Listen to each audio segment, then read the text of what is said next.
চপারে করে আমি এখানে পেঁয়াজ, রসুন, আদা আর এখানে টমেটো আর লঙ্কা আর ধনেপাতাকে কেটে নিয়েছি।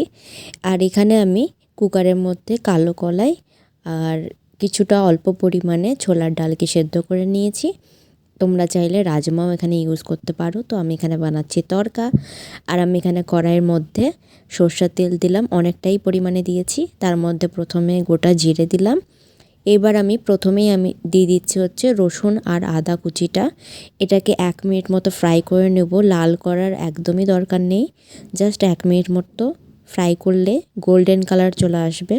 সেটা আসার পরই আমি এই পেঁয়াজ কুচিগুলোকেও দিয়ে দিচ্ছি। এবার এগুলোকে আরও 1 মিনিট মতো ফ্রাই করে নেব। তারপর দিয়ে দেবো এটার মধ্যে টমেটো আর লঙ্কা বাটাটা, মানে যেটা আর কি চপারের মধ্যে চপ করে রেখেছি সেটা। তো এটা দিয়ে দেওয়ার পর আরও আমি 1 মিনিট এরকমভাবে মিক্সড করে নেব। আর এখন কিন্তু গ্যাসের ফ্লেমটা একদমই লোতেই আছে, লো টু মিডিয়ামে রেখেই কিন্তু এটা করতে হবে।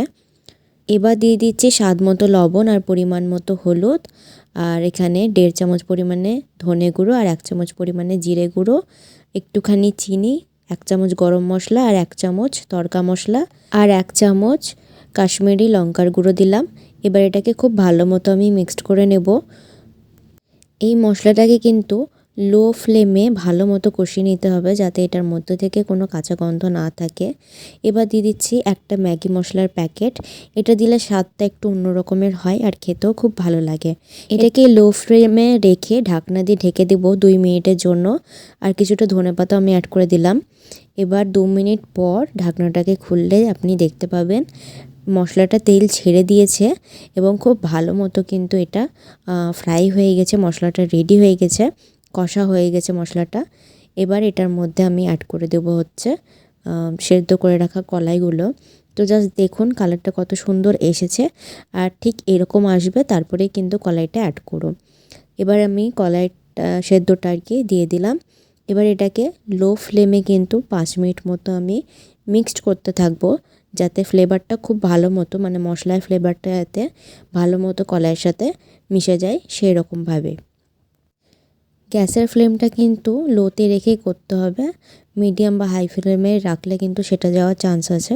সেই জন্য লো ফ্লেমে রেখেই কিন্তু এটাকে মিক্সড করছি আমি। তো এটাকে প্রায় 5 মিনিট মতো মিক্সড করেছি এরকমভাবেই। তো কালারটাও একটু চেঞ্জ হয়ে আসবে আর কলাইটাও কিন্তু আরও গলে আসবে। এইভাবে তোমরা একদিন বাড়িতে তড়কা রান্না করে দেখো, দোকানের থেকেও খুব ভালো টেস্টি হবে খেতে। তো আমি এই তড়কাটার মধ্যে একটু গ্রেভি রাখবো, সেই জন্য আমি এখানে গরম জল অ্যাড করছি। তোমরা না চাইলে কম পরিমাণে ইউজ করতে পারো গরম জলটা, বেশি না। আমি এখানে অনেকটাই দিয়েছি, তোমরা এতটা দিও না।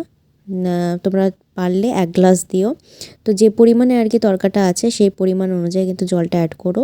তারপর ধনেপাতা আর গরম মশলা দিয়ে নামিয়ে দিলে রেডি হয়ে যাবে আমাদের তড়কা।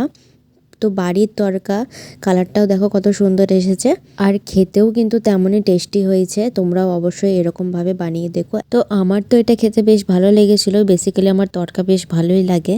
তোমাদের তড়কা কেমন লাগে খেতে কমেন্ট করে অবশ্যই বলো। দেখা হবে নেক্সট ভিডিওতে। বাই।